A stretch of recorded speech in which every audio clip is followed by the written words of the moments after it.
All right. Sunday. Hello, hello.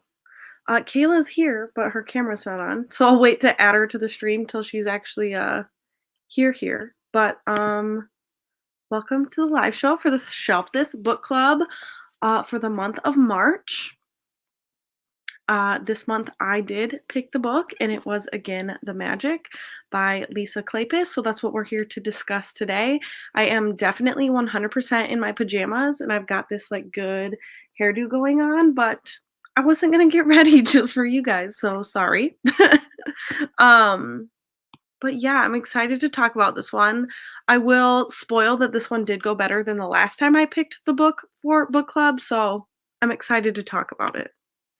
Ruby said she was here yesterday at this time. I'm sorry.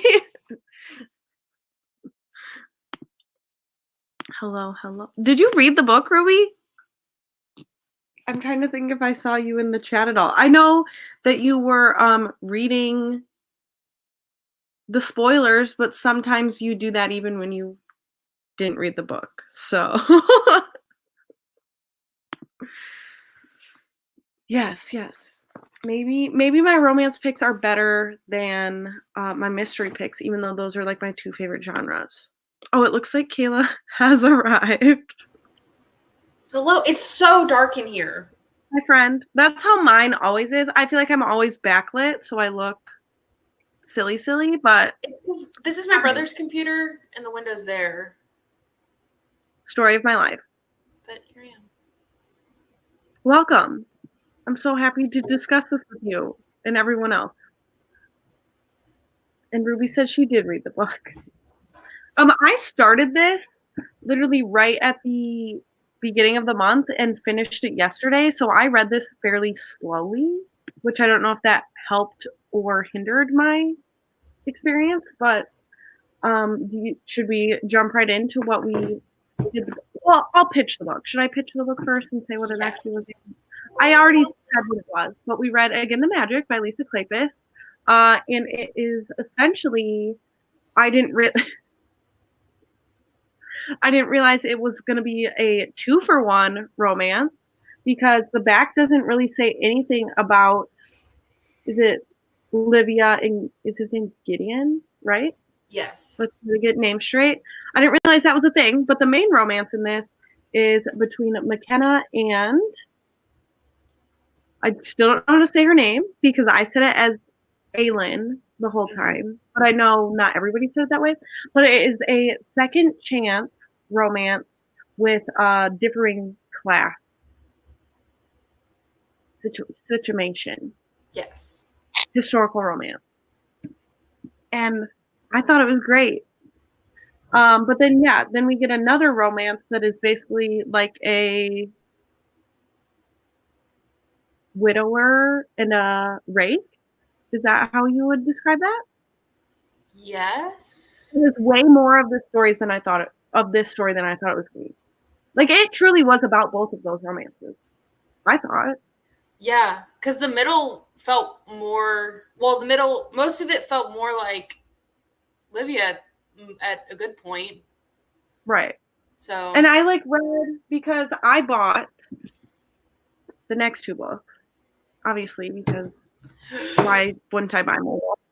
And it is a series that doesn't follow the same characters. Like, the characters in these, as far as I'm aware, weren't even in this, or if they were very minor characters. So I don't think we're seeing these characters again. I did read a review though, and it said for Again the Magic, it was so good to see, or it was a review for the first book, and it said so good to see characters from Again the Magic in this. Oh, so they must have a little cameo. Yeah. But they're not gonna be okay. Yeah. Okay. I get it. I guess now rewinding before I talk about ratings again, I would be curious to know, one, if this was anybody's first ever historical romance, or if this was on your TBR at all, or if Lisa Kleypas in general was on your radar at all before. Because this was my first Lisa Kleypas, but she's a pretty big name in historical romance. Can you hear Chris playing video games downstairs? No. You can't hear any pew pew? No. Okay, My good. brother's roommate just got here, so I heard him go in his room, and that's why I was like, because I don't think he knows I'm here. Oh, okay. But did you had Lisa Kleypas? Was she on your radar before? Was this your first one? So was not my first historical romance. Lisa Kleypas Right. was on my radar for a different book, but it wasn't like, oh, I'm going to get to this right now. It was like, oh, it was somewhere in my TBR. Her name. 1,000 book TBR. Yeah. I'm trying to think. There's another popular one. I'm on the handy dandy Goodreads right now because I can't think of what her like most popular one, the title of it is, but I'm about to tell you. Why did that come up that way? Did I spell something wrong?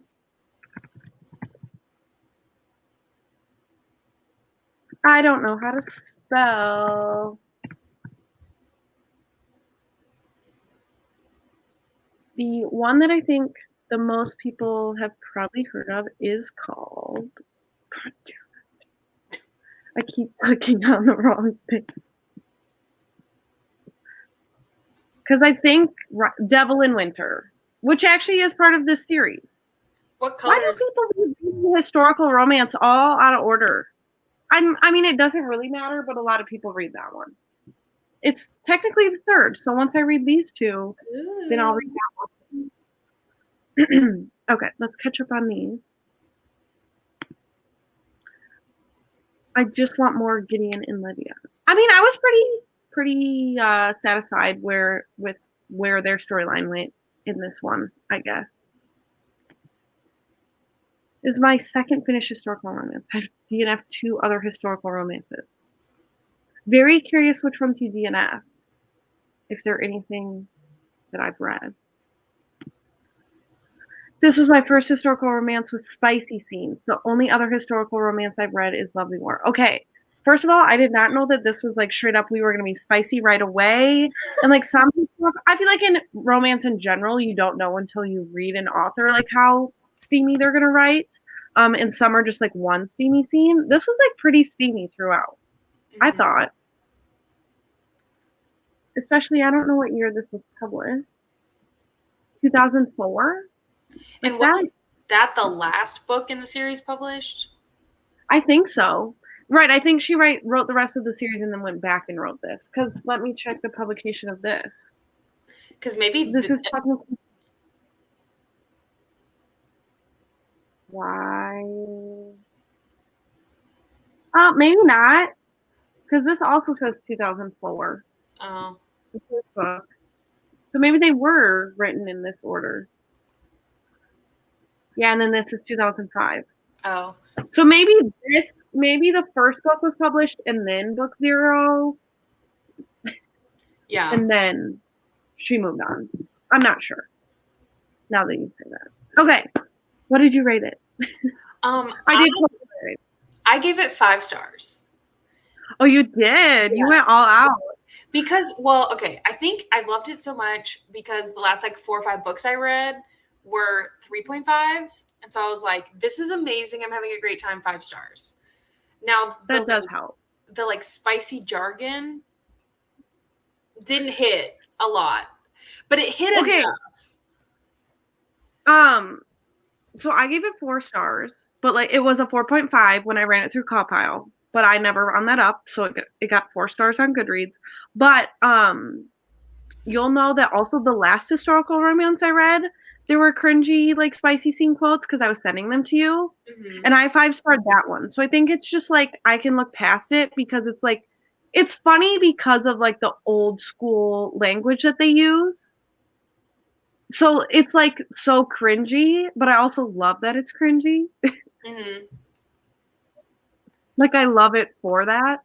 Yes, because it makes it like when I was reading it, I was picturing it like a movie, and then I was like, could you imagine them like saying this out loud? Like, yes, I can. Loins. The word loins. No, thank you. As I'm reading a it was right now that does not say that, it was great. There was one I was reading some of the quotes that I had sent in the chat to Chris last night, and he was like, can people see this that you saved these? And I was like, no, they can't see my Kindle highlights, but yes, I've been sending these to my friends.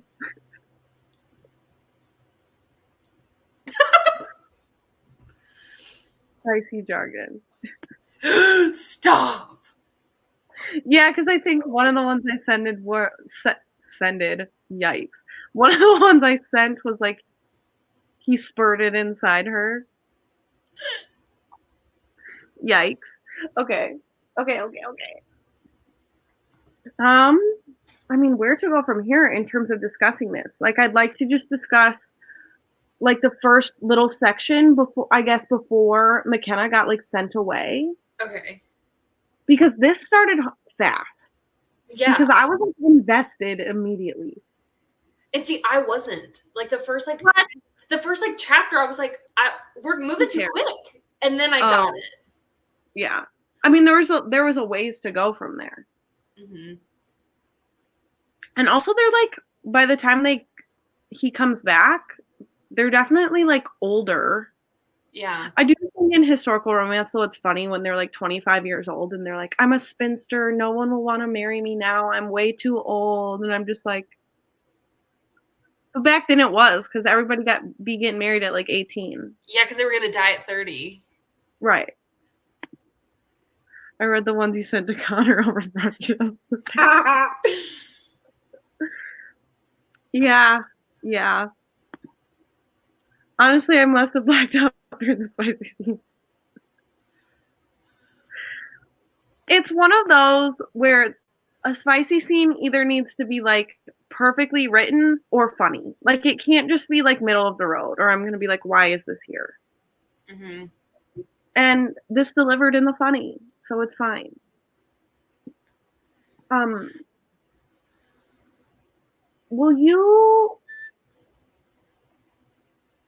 I feel like I missed something with the Olivia and Amberly plotline because at one point did she mention that somebody was related to Amberly? There was some like a line I read that I was like, wait, what? Oh, I didn't catch that. If there is. Okay. So maybe I was just being a silly, goofy gal too. I love that they were like shaming her for like her mourning period that she had after he died, and then like the fact that she had a miscarriage. I'm like, I get it, they banged before they got married, but like they were gonna get married, and also like that's just, I feel like the more historical romance you read, the more you get used to like the societal reactions and girls being ruined and like that sort of, which you've read quite a few at this point too, but that's why I'm curious, like people who don't read historical romance, if you jump into like this as the first one, you're gonna be like, this is like, I feel like people's first historical romance regardless are gonna be like, this is super sexist, this is super, but that's just kind of like the genre. Yeah. And I've learned to love it. I think the reason why today I wouldn't like it. Yeah. I think the reason why it caught me off guard, though, with that, where I was like, why are they shaming her, was just because this is probably the only one that I have read that somebody got pregnant prior to getting married. So I think that's why I was like, y'all, they're going to get married anyway. But then now I see it. Now I understand. Like, right. I think, I don't think I've read one where somebody, like, is pregnant, like, a long time before they get married, but I've definitely read quite a few where, like, the girl gets, like, ruined, and so they get married really fast, just in case. Sounds like today's days. Because that was, there was a point in this book where there was a sexy scene that they definitely, I mean, most of these sexy scenes, they referred to the fact that they were not using protection. So at one point in the chat, I was like, I swear if there's accidental pregnancy, I just don't like that trope. I don't either. I don't. But spoiler, it did not happen. Good. So, I mean, I guess it kind of did with Livia and Amberly, but not in these romances. Mm-hmm. Okay, so in the beginning, when it like when they first got into it in the beginning, I like that caught me off guard. But then I think something I dislike, and I understand like the miscommunication aspect, but like what I really didn't like was that you knew he wanted to do something with her, she wanted to do something with him, but then he was like, and he like backed off, but after they messed around a little bit. Yeah. Um, I guess that reminds me too that I wanted to mention that I thought in the first timeline that McKenna was very like kind of a soft boy, but it was like when he came back, he was very I thought he was much more harsh towards her, which I get he was kind of trying to get some like revenge a little bit, but I felt like his character wasn't even like the same person really when he came back. Yeah. Did you feel that at all? I definitely felt that. I think if I'm glad we didn't see the like between the like 12 years at all, but I wish we had just a little bit because that would have made more sense. Chapter of him like growing to be somebody and like that kind of stuff. Yeah, it would have come to like less of a shock. Right.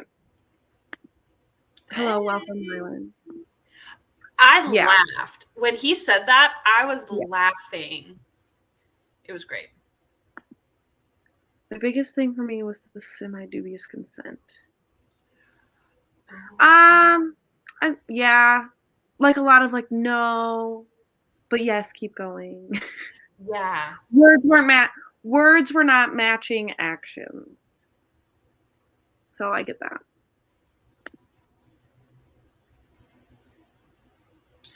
So that's an interesting question for me would be, by the end, were you here for Livia and Gideon or McKenna and Aelin?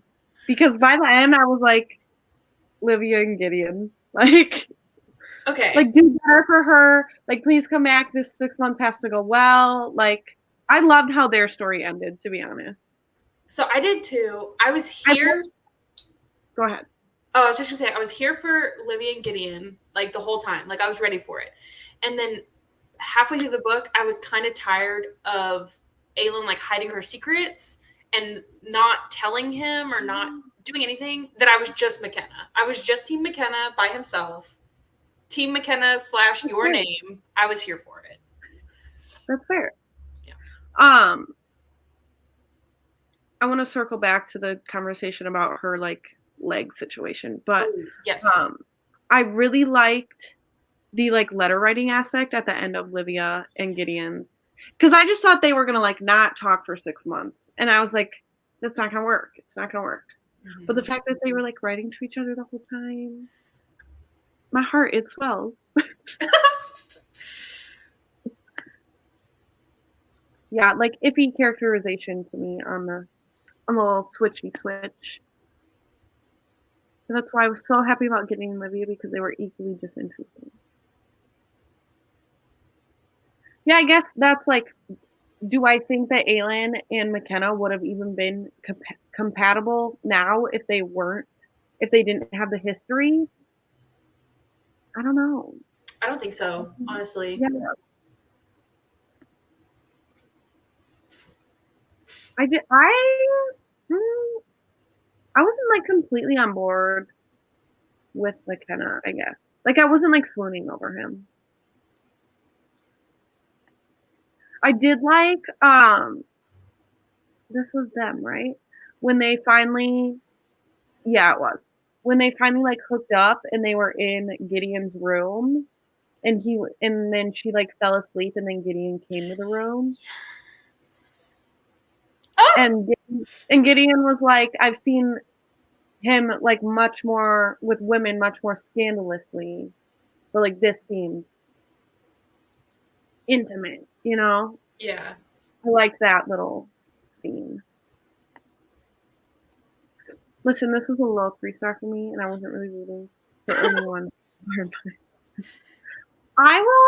Honestly, I'm glad you read this, because, correct me if I'm wrong, but I think this was pretty outside of your comfort zone. So, thanks for participating. I was really here for both couples. Okay. I agree. I don't think I've ever read anything that really had like more than one situation in it. And I was caught off guard because there's nothing about that in the synopsis of this book, and I've never heard anybody talk about the fact that there is 2 full-blown romances in this.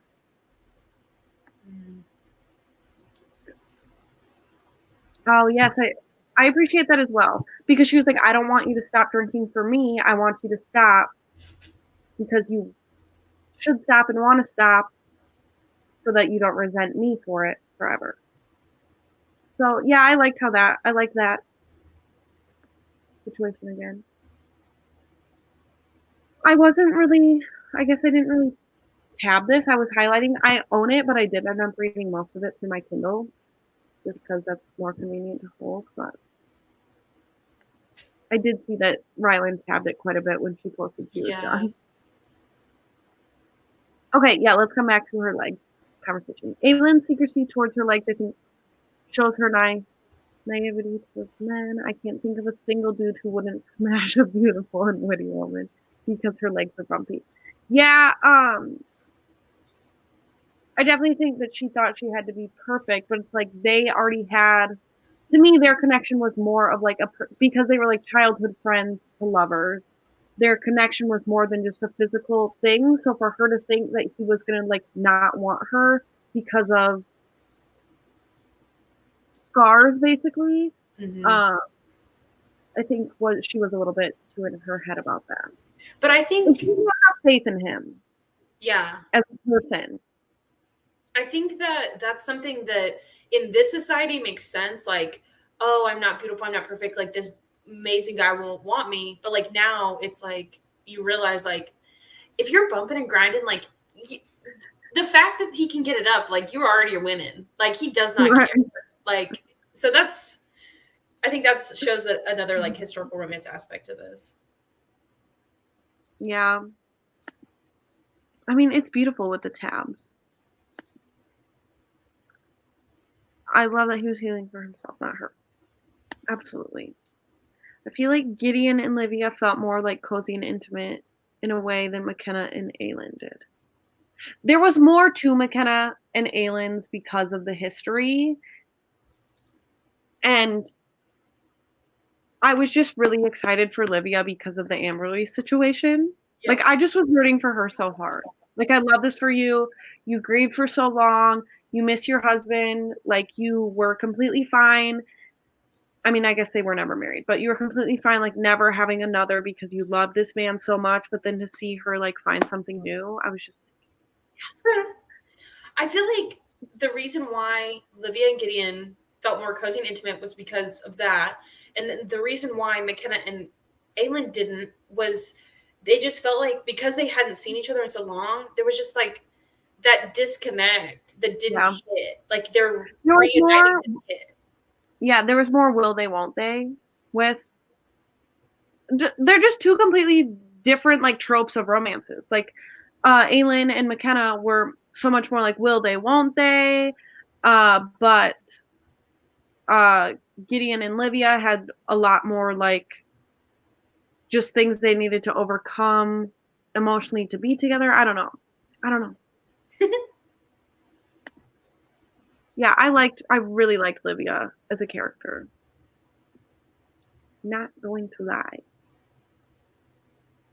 I don't know. Is there anything else that stood out to me that I wanted to talk about? I have something. Yes. It's not towards the end, but we know what happens. Yeah, So when Aylin rejected him again, and then he goes to the like housekeeper lady and then cries, I wanted to cry. I was like, this hard man is now a sweet soft baby again. I was irritated at that point that she was like, why are we doing this again? Mm-hmm. Like, I didn't need one more conflict at that point for them. Oh, also, I'm now remembering everything. So when I can't remember who mentioned it in the group chat, but when they were talking about the brother and how she wanted the brother to be gay for the Lord Sandridge guy. Oh, I wanted it too. Adriana brought that up. I did not pick up on that when I got to that, like to read about what she had said about that. I was like, oh my gosh. I was not picking up on that. And then I was looking through, like, please tell me these people show up again. Yeah. And we get something. Please. Because I wasn't thinking it, but once I read that she was thinking it, I was like, throw in that third romance. I'm here. See, the other thing is, like, there was something he said towards the end, right before they got McKenna off the boat, that made me, like, squash that. Like, I was like, I don't know now. Because they were talking about, like, women again. Yeah. But I still don't think that it completely left it off the table. We could just make a fan fiction if it doesn't happen. Yeah, we are just it's not canon, but we're rooting for it. Okay. I'm here for that, but historical romance might be the wrong genre.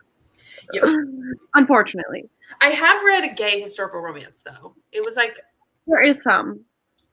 I think it was a lesbian one, but it was really good. I broke this. Oopsies. Yeah, unfortunately, I do hate that historical romance is one of the genres that it's really hard to find diversity in. The reason I'm so obsessed with the Diana Quincy series I'm reading right now is also because that has Arab representation, which I don't see hardly anywhere at all, but it's historical romance with Arab representation and its own voices, and it's just like, it's so good.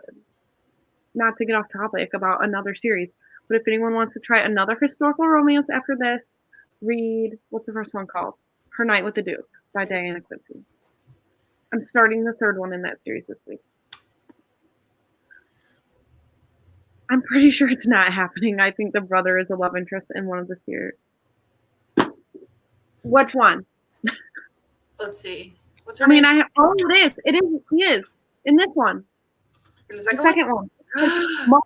Lord Westcliff is famous for his icy English reserve and his, oh my gosh. I gotta go. He's straight. Okay, book 2. It's called It Happened One Autumn. Why did I not pick up on that? So then tell me, okay, I laughed so hard.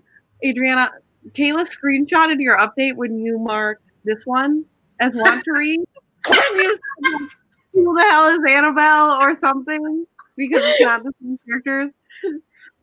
So funny. But are either of these people, I just don't pick up on side characters. Is Simon Hunt or Annabelle in this first book? Did I miss that? I don't remember. I don't recall seeing those people. So I guarantee if this is Marcus, that the sisters, which were this book, are definitely in this. Yeah. I would assume. Okay, I need to continue. If anyone else wants to continue reading these, let me know because I'm obviously planning on it. I will. Oh, I really like the description of the first book, though. I don't know who any of the characters are, but I'm into the romance. Well, because I perused the descriptions of these two right before this to see what the tropes were, but they're not really, they don't sound like too tropey. Mm-hmm. One is this one is like a poor girl who needs to marry into money because she doesn't have any money, and it sounds like she obviously finds someone for love and not money instead.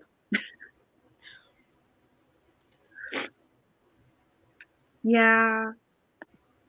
I'm so glad to hear this. Because, Aaliyah, was this your first historical romance? Correct me if I'm wrong. I think she said it was. Yeah. So that makes me happy that you enjoyed it enough to at least keep trying. Yeah, she said it was. Yay, that makes me so excited. I mean, if anyone else reads the genre, tell me what your favorites were. Because I will always shove The Duke Who Didn't down everyone's throat, because that was kind of my first one, but it's also Friends to Lovers, and I genuinely still think it's the best one ever. Mm. Did you ever read? I did. I don't Okay. remember a whole lot about it, but I do remember enough that I She's the liked one it. who like, writes a list every day. Like she has a to-do list every day, and they're making like this secrets. I won't get into it. It's friends to lovers. Goodness.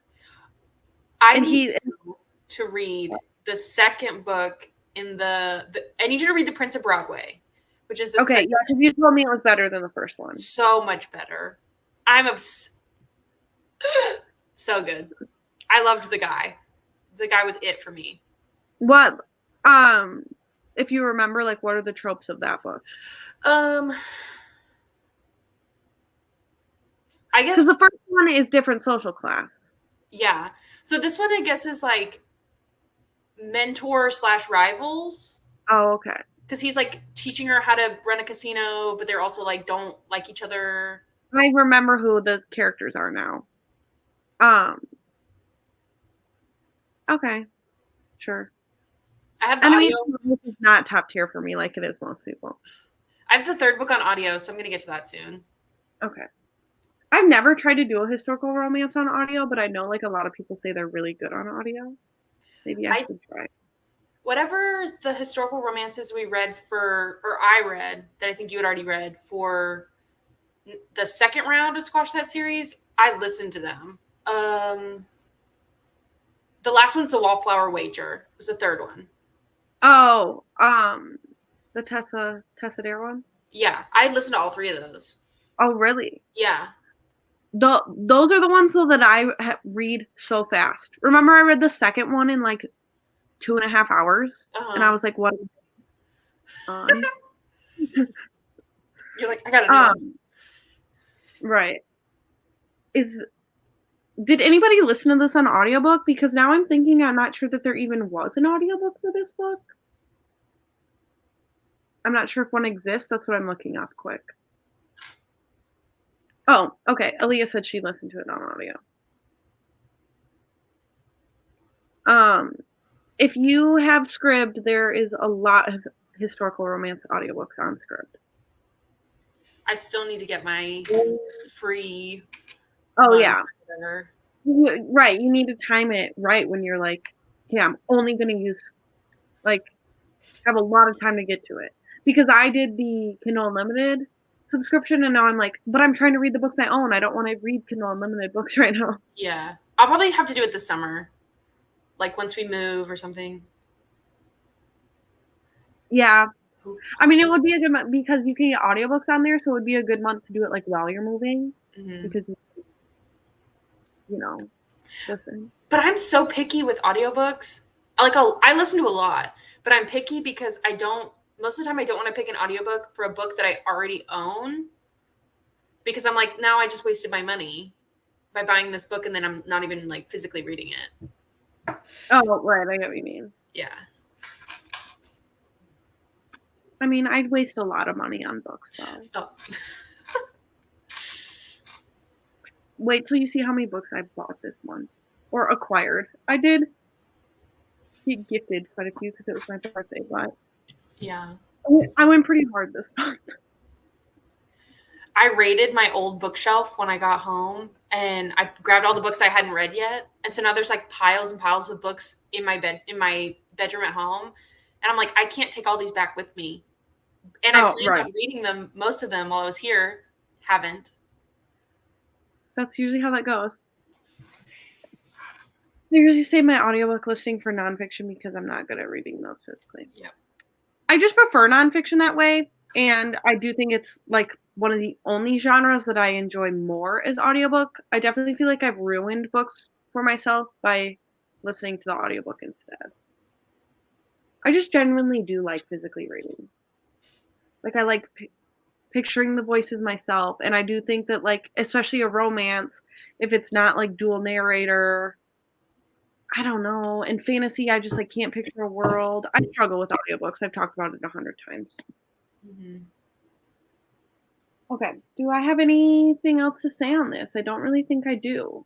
It was a romance, which I feel like there's not much plot besides that in this. It was a good fun time. It was. I feel like there was trying to think.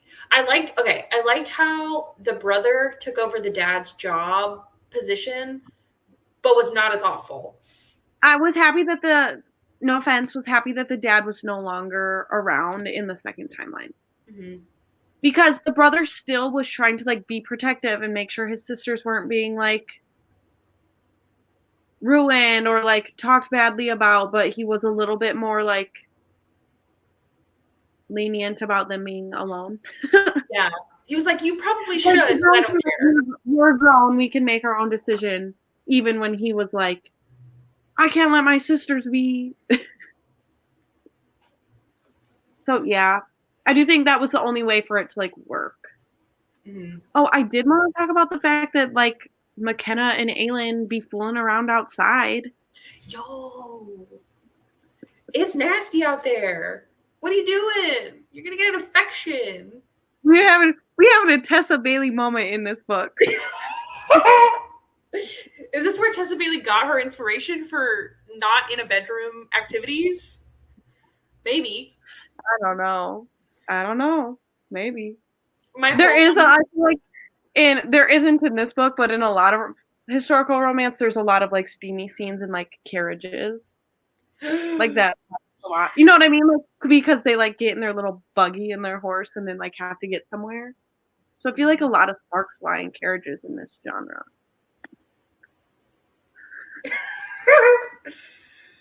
Because they were talking about her being, like, leaned up against a tree, right? Yeah. Because she couldn't find her shoe and it was next to, like, the root of the tree. You're gonna have scratches. You have dirt in your crevices. I gotta go. That's okay, so silly. Oh, okay. So before we go, next one. Any final thoughts on it? Again, the Magic. I'm gonna move on to talking about next one. I'm scared for the next books. This book. I'm excited.